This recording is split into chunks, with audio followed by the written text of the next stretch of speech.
Hello दोस्तों, मैं आपके लिए लेकर आया हूं सीखो पर 30 दिनों का एक इंग्लिश लर्निंग कोर्स, जहां पर मैं आपको सिर्फ 30 दिनों के अंदर इंग्लिश बोलना सिखाऊंगा। अब आप सोचेंगे कि क्या 30 दिनों के अंदर इंग्लिश सीखना पॉसिबल है? तो एक जिम्मेदार और एक्सपर्ट टीचर होने के नाते मैं आपसे कह सकता हूं, बिल्कुल ये पॉसिबल है। असल में इस कोर्स को मैंने कुछ इस तरह से डिजाइन किया है जहां पर मैं आपको इंग्लिश का बिल्कुल बेसिक स्ट्रक्चर समझाऊंगा। यानी मान लीजिए कि आपको सिर्फ एबीसीडी के अलावा कुछ नहीं आता है, इतना काफी है। इस कोर्स के जरिए आप सिर्फ 30 दिनों में सेंटेंसेस बनाना और अपनी डेली लाइफ में उन्हें बोलना आसानी से सीख सकते हैं। बस शर्त यह है कि आपको इस कोर्स को दिल से और जिम्मेदारी से फॉलो करना होगा। तो फिर देर किस बात की है? मेरा नाम है सरताज, लर्न इंग्लिश इन 30 डेज। तो चलिए दोस्तों, शुरुआत करते हैं आज के इस वीडियो की। आज है हमारे कोर्स का पहला दिन। आगे बढ़ने से पहले मैं आपको पूरा सिलेबस समझा देता हूं। जैसा कि आप जानते हैं कि यह कोर्स 30 दिनों का है, तो इस 30 दिनों के कोर्स को मैंने 3 अलग अलग सेगमेंट्स में डिवाइड किया है। पहला सेगमेंट है शुरू के 10 दिन। इन 10 दिनों में मैं आपको इंग्लिश ग्रामर की बेसिक नॉलेज दूंगा। डरिए मत, मैं आपको पूरी ग्रामर नहीं सिखाऊंगा। इंग्लिश बोलने के लिए जितनी ग्रामर जरूरी है, बस उसी की नॉलेज आपको आसान भाषा में दूंगा। फिर आता है हमारा दूसरा सेगमेंट, यानी कि बाकी के 10 दिन। इन 10 दिनों में मैं आपको डेली बोलचाल वाले सेंटेंसेस सिखाऊंगा। घर में इंग्लिश में कैसे बात करते हैं, तो फेसबुक या व्हाट्सएप पर दोस्तों से इंग्लिश में कैसे बात करें, अपना इंट्रोडक्शन कैसे दें। और फिर आता है हमारा आखिरी और सबसे इंपॉर्टेंट सेगमेंट, जो कि है हमारे आखिरी 10 दिन। इन 10 दिनों में हम सीखेंगे vocabulary, word meanings, phrases and idioms. वैसे तो इंटरनेट पर लाखों की संख्या में इंग्लिश के वर्ड्स अवेलेबल हैं, लेकिन कौन सा वाला याद करना है और कौन सा छोड़ना है वो मैं आपको बताऊंगा, और सिर्फ जरूरी और डेली लाइफ वाले वर्ड्स एंड मीनिंग्स ही आपको सिखाऊंगा। तो चलिए फिर शुरुआत करते हैं आज के इस कोर्स की। आज है डे 1 और आज सबसे पहले मैं आपको सब्जेक्ट का ज्ञान दूंगा। सब्जेक्ट यानी कि वो इंसान जो सेंटेंस के अंदर कोई काम कर रहा होता है, और यही हमारा सबसे मेन और सबसे पहला पार्ट है। जरा इस हिंदी सेंटेंस को सुनिए। मैं जा रहा हूं। इस सेंटेंस में जाने का काम हो रहा है, लेकिन कर कौन रहा है?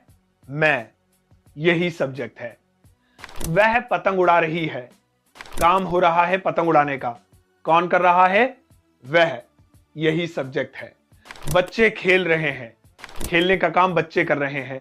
यही सब्जेक्ट है। अब तक आप समझ गए होंगे कि सेंटेंस के अंदर जो इंसान काम करता है उसे हम आम भाषा में सब्जेक्ट कहते हैं। वैसे ग्रामर की भाषा में इनके नाम नाउन या प्रोनाउन भी होते हैं, लेकिन आप इन चक्करों में मत पड़िए। बस ये याद रखिए कि काम करने वाले को हम सब्जेक्ट कहते हैं। अब इन सब्जेक्ट्स को 2 पार्ट्स में डिवाइड किया गया है। सिंगुलर यानी एक वचन, प्लूरल यानी बहुवचन, यानी एक से ज्यादा, एक और एक से ज्यादा। जो एक यानी सिंगुलर वाली कैटेगरी में आते हैं वो है ही, शी, नेम या इट। याद रखिए, नेम किसी एक इंसान का होना चाहिए, एक से ज्यादा नहीं। और जो 2 या 2 से ज्यादा वाली कैटेगरी में है, यानी प्लूरल वाली कैटेगरी में, वो है यू, वी, दे और एक से ज्यादा नाम। तो याद रखिए, he, she, name, it singular, you, we, they plural. He, she, name, it, you, we, they. इन्हें आप अपनी उंगलियों पर रट लीजिए। और इसके अलावा हमारा एक और सब्जेक्ट है जो बहुत खास है, वो है आई। इन्हें इन दोनों कैटेगरी से फिलहाल हम अलग कर लेते हैं, क्योंकि आई कभी सिंगुलर जैसा रोल प्ले करता है तो कभी प्लूरल। चलिए अब एक एक करके इन सब की हिंदी जान लेते हैं। पहला है आई। आई का मतलब होता है मैं या मुझे। मैं जा सकता हूं, मुझे जाना चाहिए, मैं खेल सकता हूं। आई यानी मैं और मुझे। फिर आता है यू। इसका मतलब होता है तुम या तुम्हें। तुम जा सकते हो, तुम्हें जाना चाहिए, तुम सो रहे थे। यू यानी तुम या तुम्हें। फिर आता है वी। इसका मतलब होता है हम या हमें। हम जा सकते हैं, हमें बोलना चाहिए, हम देख रहे थे। वी, हम या हमें। फिर आता है दे। इसका हिंदी में मतलब होता है वे या उन्हें। इसका इस्तेमाल हम एक से ज्यादा लोगों के लिए करते हैं। वे सो रहे थे, उन्हें आना चाहिए, वे मुझे देख रहे हैं। अब आता है ही और शी। दोनों का ही हिंदी में एक जैसा मतलब होता है वह या उसे।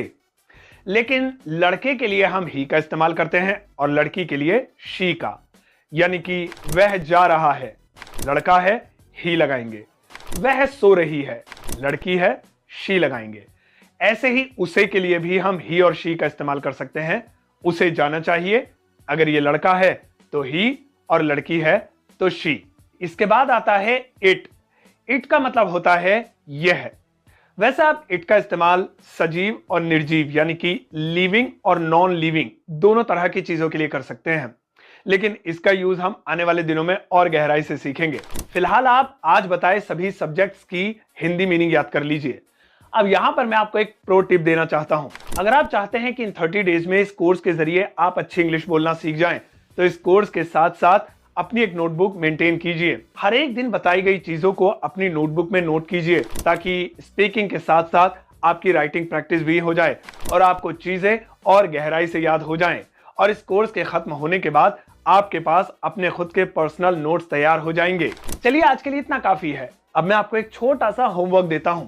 जरा यहां पर देखिए, लिखा हुआ है सोनू एंड मोनू। इन्हें देखकर आपको क्या लगता है, ये सब्जेक्ट्स सिंगुलर है या प्लूरल? आप अपना जवाब इस वीडियो के फीडबैक सेक्शन में लिख सकते हैं। और अगर आप इसका सही जवाब जानना चाहते हैं तो आपको आंसर मिलेगा अगली वीडियो में, यानी कि डे 2 वाली वीडियो में। फिलहाल मुझे आपके जवाब का और आपके फीडबैक का इंतजार रहेगा। अपना ध्यान रखिएगा। सीखो, आगे बढ़ो।